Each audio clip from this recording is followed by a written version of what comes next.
Hiç fark ettiniz mi? Gün içinde etraf sessiz olsa bile kafanızın içi hiç susmuyor. Zihniniz sürekli konuşuyor. Yapılacaklar listesi, geçmişten sahneler, gelecekle ilgili endişeler. Ve bu gürültü bazen öyle yorucu oluyor ki uyurken bile beyniniz dinlenemiyor. Bugün size dünyada giderek daha fazla insanın keşfettiği ve bilimsel olarak da etkileri kanıtlanan bir yöntemden bahsedeceğim.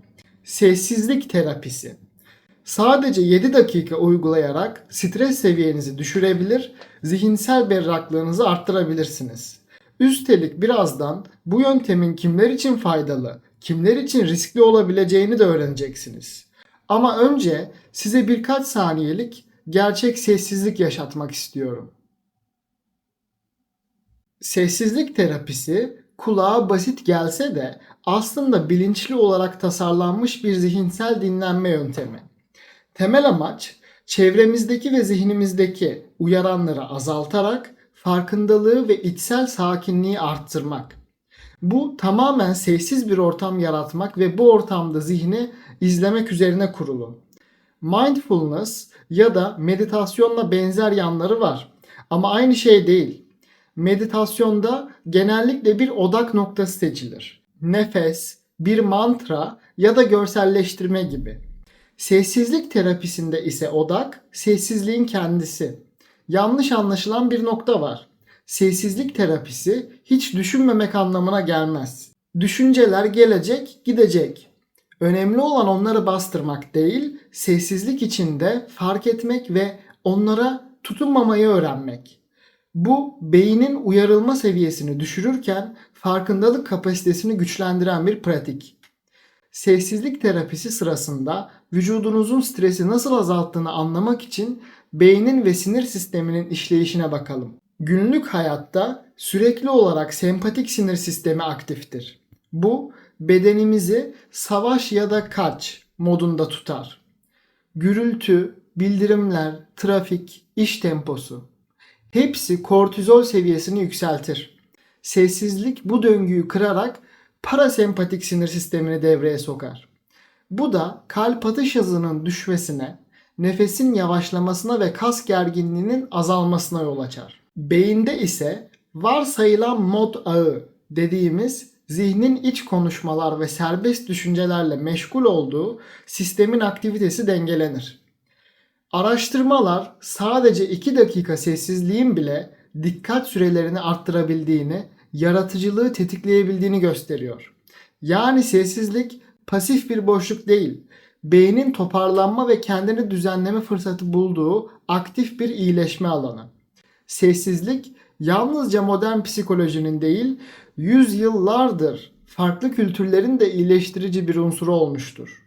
Japonya'da Shinrin-yoku yani orman banyosu pratiği doğada sessizce vakit geçirerek hem zihni hem bedeni yenilemeyi amaçlar.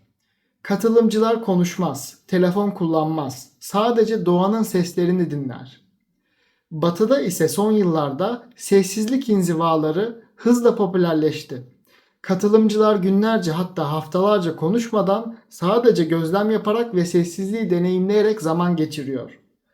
Modern şehir yaşamında bunu birebir uygulamak zor olsa da mikro sessizlik anları yaratmak mümkün. Örneğin iş arasında 2 dakikalık sessizlik molaları, toplu taşımada kulaklık takmadan yolculuk yapmak ya da eve geldiğinizde telefonu sessize alıp bir süre kendi sesinizi bile duymadan oturmak. Sessizlik terapisi kültürler arası bir köprü gibi hem gelenekten besleniyor hem de modern stres dünyasına uyarlanabiliyor. Sessizlik terapisi birçok kişi için faydalı olabilir. Özellikle yoğun stres altında çalışanlar, anksiyete yaşayanlar, dikkat dağınıklığı sorunu olanlar ve tükenmişlik belirtileri gösterenler için zihinsel toparlanma sağlayabilir. Düzenli uygulandığında uyku kalitesini arttırabilir, sabahları daha dinç uyanmaya yardımcı olabilir. Ancak bu yöntem herkes için uygun değildir. Ağır depresyon yaşayan kişilerde uzun süreli sessizlik bazen içe kapanmayı ve olumsuz düşüncelere dalmayı arttırabilir. Travma sonrası stres bozukluğu olan bazı kişilerde Sessizlik sırasında geçmiş travmatik anılar canlanabilir ve bu durum rahatsız edici olabilir. Disosiyatif belirtiler yaşayan bireylerde de gerçeklikten kopma hissi tetiklenebilir. Bu yüzden böyle bir durumunuz varsa mutlaka bir ruh sağlığı profesyoneline danışarak başlamanız gerekir. Sessizlik terapisi basit görünse de zihnin derinliklerine dokunduğu için kontrollü ve bilinçli uygulanması önemlidir. Şimdi günlük hayatınıza kolayca ekleyebileceğiniz basit ama etkili bir sessizlik protokolünü adım adım paylaşacağım. Öncelikle ortamı hazırlayın. Sessiz bir oda seçin. Işığı yumuşatın. Oturabileceğiniz rahat bir pozisyon bulun. Telefonunuzu uçuş moduna alın ve yakınınızda bir zamanlayıcı olsun. Zamanlayıcıyı 7 dakikaya ayarlayın. İlk 1 dakikada sadece nefesinize odaklanın. Nefes alırken sayın, verirken sayın. İkinci ve üçüncü dakikalarda etrafınızdaki sessizlik seslerini fark edin. Uzak bir uğultu, kendi kalp atışınız, belki dışarıdan gelen hafif bir rüzgar sesi. Düşünceler gelirse onlara tamam deyip bırakın. Yönlendirmeye çalışmayın. Dördüncü ve beşinci dakikalarda dikkatinizi genişletin. Bedeninizin temas ettiği yüzeyleri, kaslarınızın gevşemesini hissedin. Son 2 dakikada sadece var olun. Hiçbir şey yapmayın. Sadece sessizliğin içinde kalın. Zamanlayıcı çaldığında derin bir nefes alın. Gözlerinizi açın ve ayağa kalkmadan önce bu sakinliği birkaç saniye koruyun. Bu küçük rutin günün geri kalanında zihninizin daha berrak çalışmasına yardımcı olacaktır. 30'lu yaşlarda beyaz yaka bir çalışan, yoğun iş temposu, sürekli toplantılar, gün boyu çalan telefonlar uykuya dalmakta zorlanıyor. Sabahları yorgun kalkıyordu. 3 hafta önce her sabah işe gitmeden önce 7 dakikalık sessizlik protokolünü uygulamaya başladı.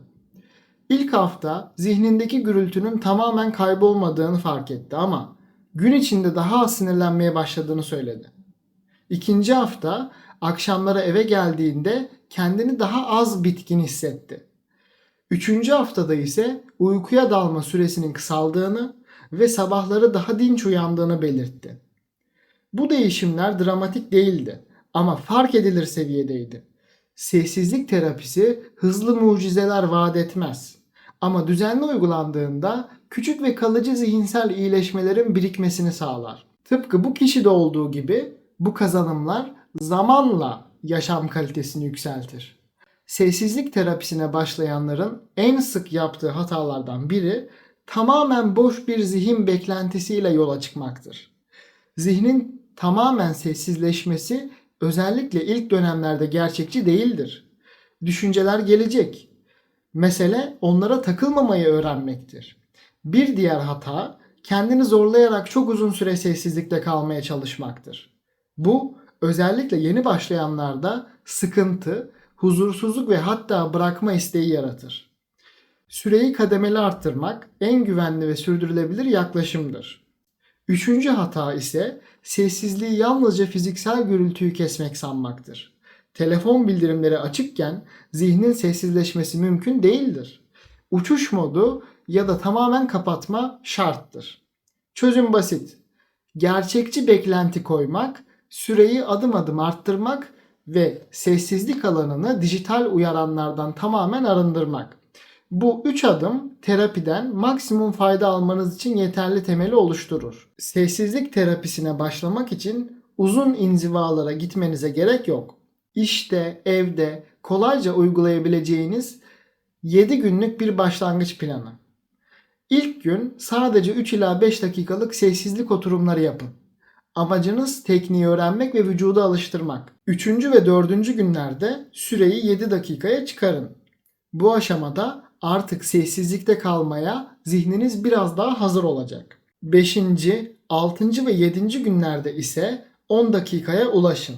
Bu son 3 günde her gün bir de dijital sessizlik alışkanlığı ekleyin. Yani telefon, bilgisayar ve televizyonu kapatıp en az 30 dakika boyunca sessiz bir ortamda bulunmak. Bu alışkanlıkta kitap okuyabilir, hafif esneme yapabilir ya da sadece oturabilirsiniz. Bu 7 günlük plan sessizlik terapisini hayatınıza güvenli ve kademeli bir şekilde entegre etmenizi sağlar. Planın sonunda hangi süre ve ortamın size en iyi geldiğini daha net görürsünüz. Sessizlik terapisi zihinsel gürültüyü azaltmak, stresi düşürmek ve farkındalığı arttırmak için basit ama etkili bir yöntem. Önce ortamı hazırlayıp kısa sürelerle başlayın. Sonra adım adım süreyi arttırın. Ve unutmayın, amaç zihni zorla susturmak değil, sessizlik içinde düşünceleri fark edip onlara tutunmamayı öğrenmek. Şimdi yarın sabah uyandığınızda sadece 7 dakikanızı ayırın ve bu yöntemi deneyin. Farkı hissettiğinizde bu videoyu tekrar açıp 7 günlük plana başlayabilirsiniz. Sessizlik sandığınızdan çok daha dönüştürücü olabilir. Böyle içeriklerin devamı için abone olmayı ve bildirimleri açmayı unutmayın. Bir sonraki videoda görüşmek üzere.